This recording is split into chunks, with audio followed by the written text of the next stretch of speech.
Well, hello there, my fam bam from YouTube. Wow.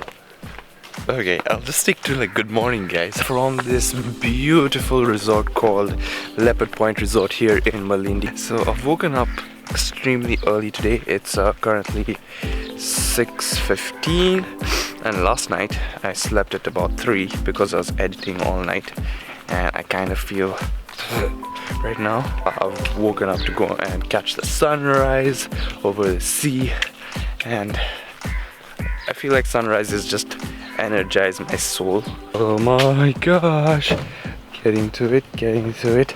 So they have this deck that you just go onto, that you can sit and just watch the sunrise. Ooh, wow, there it is. Okay, I missed quite a bit of it, but it's still rising. So I found this little path over here that heads that way. But guys, that is the most picturesque scene ever.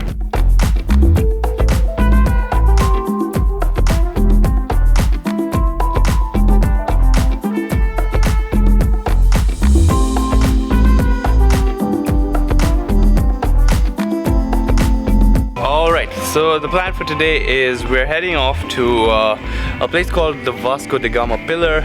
I'm gonna check that out, and then probably head to a thrift shop or two, get some clothes, get some swimming costumes because I'm running out of clothes, and then probably head back, have some lunch. And this hotel has been kind enough to hook us up with massages, which I really need one.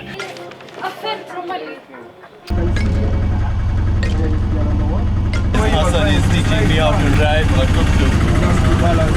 Then this is the brake. Let's go! You're the one driving? I'm the one who's driving. I'm actually driving a Tuk Tuk, guys.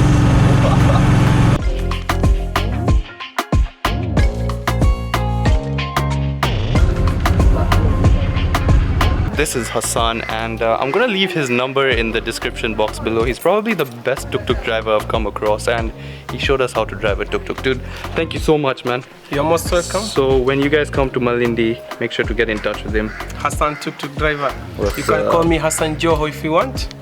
You're most welcome. Alright guys, so we've just entered the Vasco de Gama pillar area, and for entrance is 100 shillings for the citizens and 400 shillings for non-residents, and we're being guided by Festus back there, who knows this place so well. And he just explained to us that Vasco de Gama was a Portuguese navigator, and he landed here in Kenya, in Mombasa actually, and he wanted to install a pillar basically to direct ships coming here to India. So basically, if you look at the pillar there, there's a cross on top of it, and if you look that way there, that's towards India. If you go that way, that's towards Lamu, and that way I think he said South Africa. Wow. So yeah, that's what the Vasco de Gama pillar is all about, and it's one of the oldest monuments that's here. You said 1840. This is now, it was in the 16th century. The first one was in 1499.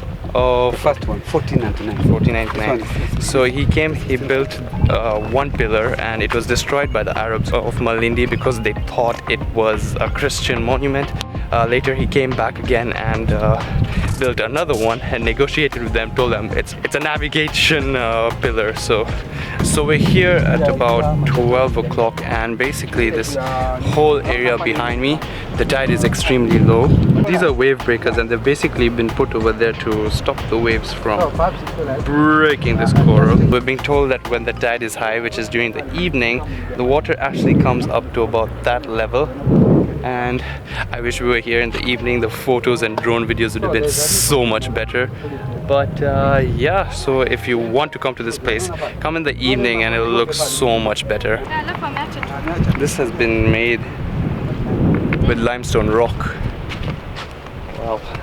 Festus just told us that the ticket you buy, it actually gives you access to 4 different places. So you have access to the Portuguese chapel, to the Vasco de Gama pillar, the Malindi Museum, And the fourth place is the House of Column, where he says there's this very interesting looking fish.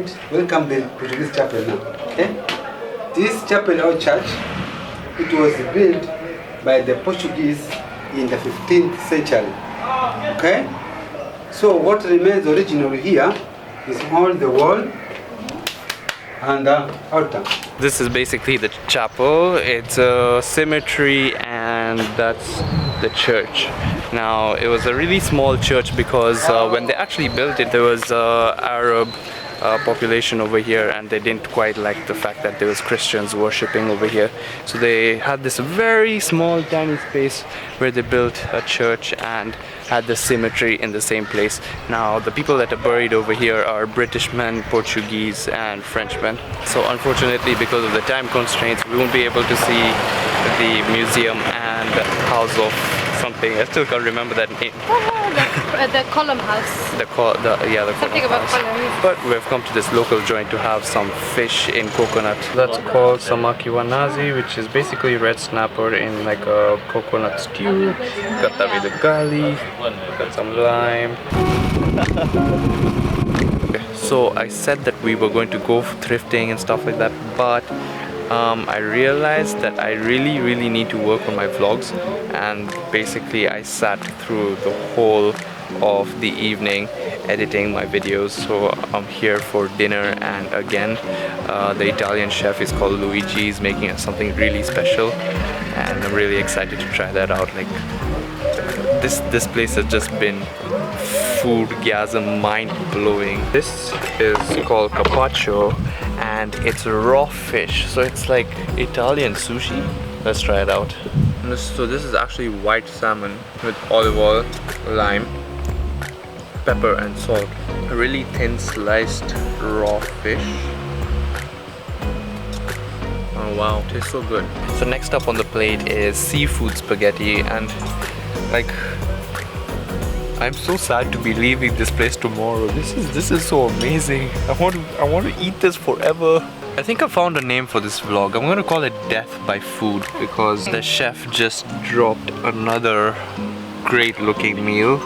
It's called, I still didn't get the name, Quixota, some fish, but let's try it out. Okay, honestly, that looks so good. So it's actually a pie. Pie, yes. It's an Italian pie. It's called, you said, crostata. Crostata. Yes. It looks so good. Ooh, there's chocolate in there. Nice. Just how? Wow.